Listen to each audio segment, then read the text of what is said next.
Salam dan bahagia. Halo Ibu dan Bapak Guru, kita berjumpa kembali dalam modul Memahami Murid. Pada materi-materi sebelumnya, kita sudah belajar mengenai ragam pemetaan dan kebutuhan murid. Kali ini, kita akan belajar bagaimana menyelaraskan kebutuhan murid dengan tujuan pembelajaran.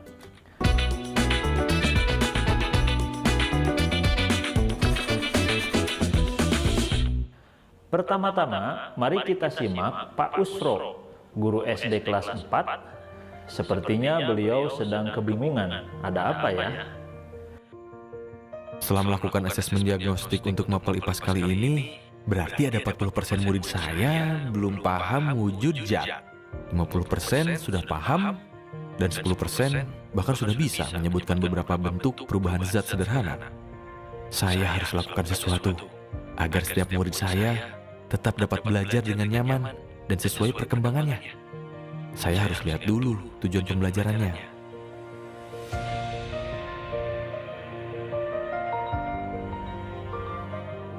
Kalau begini, saya harus membagi murid dalam 3 kelompok, A, B, dan C.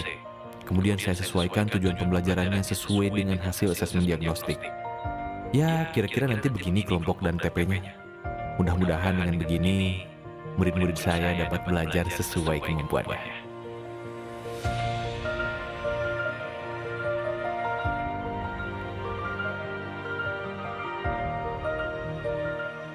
Ibu dan Bapak Guru, seringkali kita mengalami keadaan kelas seperti Pak Usro, yaitu adanya kemampuan dan kebutuhan murid yang beragam. Ini merupakan tantangan untuk kita sebagai guru, terutama saat menghadapi materi baru yang membutuhkan pemahaman murid sebagai kemampuan prasyaratnya. Pak Usro sadar dalam mata pelajaran IPA, sebelum masuk pemahaman perubahan wujud zat, tentunya setiap murid harus memiliki pemahaman konsep wujud zat dulu. Tetapi ternyata ada 40% muridnya yang bahkan belum paham akan konsep wujud zat. Akhirnya, Pak Usro membagi murid menjadi 3 kelompok dan setiap kelompok mempunyai tujuan pembelajaran yang berbeda-beda sesuai dengan kebutuhan dan kemampuannya. Saat menemui kasus murid dengan bermacam-macam kebutuhan seperti ini, apa yang dapat kita lakukan? Kita bisa menyelaraskan kebutuhan murid dengan tujuan pembelajaran yang sudah ditetapkan. Mercy Nordland mengungkapkan bahwa kita dapat melakukan pembelajaran berdiferensiasi dengan 3 alternatif modifikasi, yaitu modifikasi proses, produk akhir, dan konten. Berikut adalah penjelasannya.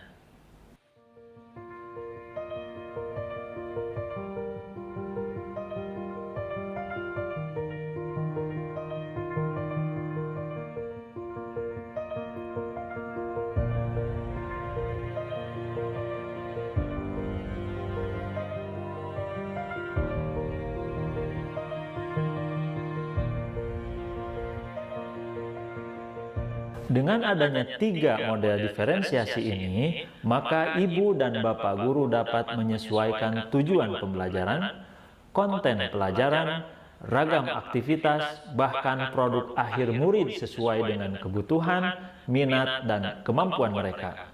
Lalu, bagaimana cara penerapannya? Mari kita kembali ke Pak Usro. Setelah melakukan asesmen diagnostik, Pak Usro membagi murid dalam kelompok-kelompok. Lalu ia membuat tujuan pembelajaran yang berbeda-beda untuk masing-masing kelompok. Ingatkan, sebenarnya di sini Pak Usro sudah melakukan diferensiasi proses.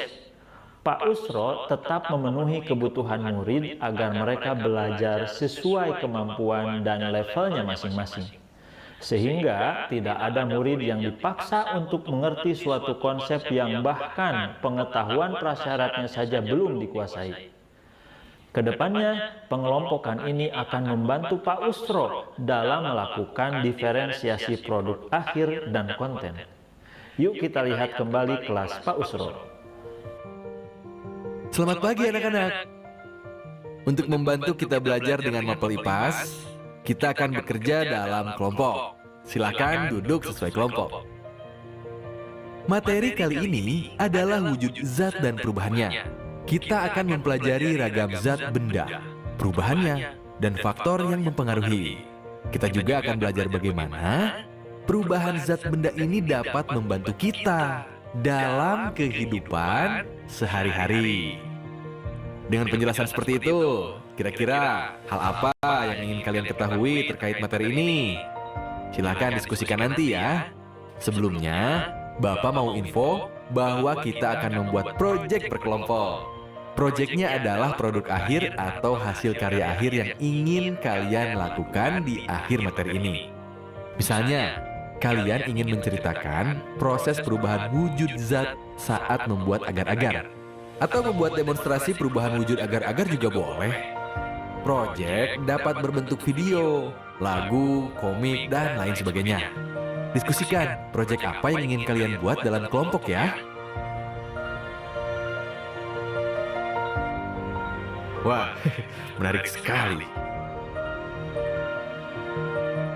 Masing-masing kelompok mempunyai proyek akhir yang berbeda-beda.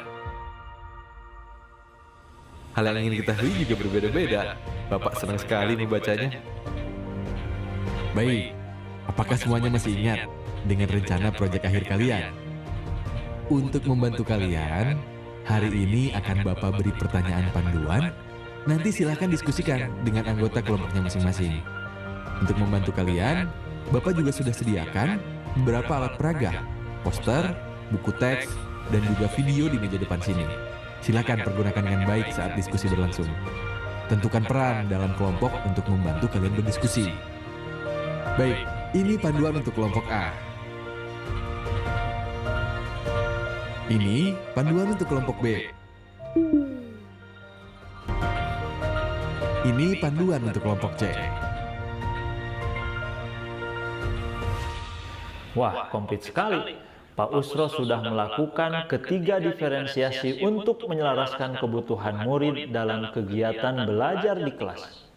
Ia membagi kelompok, menyesuaikan tujuan pembelajarannya, mengajak murid menentukan produk akhir, hingga melakukan diferensiasi konten. Dalam pelaksanaannya, silakan Ibu dan Bapak menggunakan jenis diferensiasi sesuai kebutuhan. Ibu dan Bapak Guru, sekian materi penyelarasan kebutuhan murid dengan tujuan pembelajaran. Selalu ingatlah bahwa guru bukan satu-satunya sumber belajar di kelas. Libatkanlah murid dalam proses belajarnya. Seperti apa caranya? Kita akan belajar pada materi selanjutnya ya. Semangat untuk terus belajar, Ibu dan Bapak Guru hebat. Salam dan bahagia.